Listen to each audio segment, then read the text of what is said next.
नमस्ते, मैं पार्वती देवी ग्राम पंचायत अध्यक्ष बंसू, ब्लॉक उखीमठ, डिस्ट्रिक्ट रुद्रप्रयाग, उत्तराखंड से ब्लॉग करती हूँ। आज हमारे उखीमठ ब्लॉक के ग्राम पंचायत बंसू में दूसरी बार पेंशन वितरण का कार्य किया जा रहा है। इससे पहले महिला शक्ति सेवा संस्था 12,90,000 महिलाओं को विधवा पेंशन देने का कार्य कर चुकी है। महिला शक्ति सेवा संस्था विधवा महिलाओं को केवल आजीवन पेंशन नहीं बल्कि उनके लिए 6 योजनाएं लेके आई है।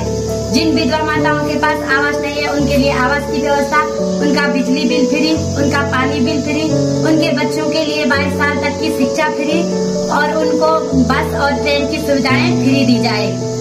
महिला शक्ति सेवा संस्था उनको ये केवल उनको आजीवन पेंशन देने का कार्य नहीं कर रही है बल्कि उनको विधवा माताओं को समाज में प्रथम स्थान दिलाने का कार्य भी कर रही है।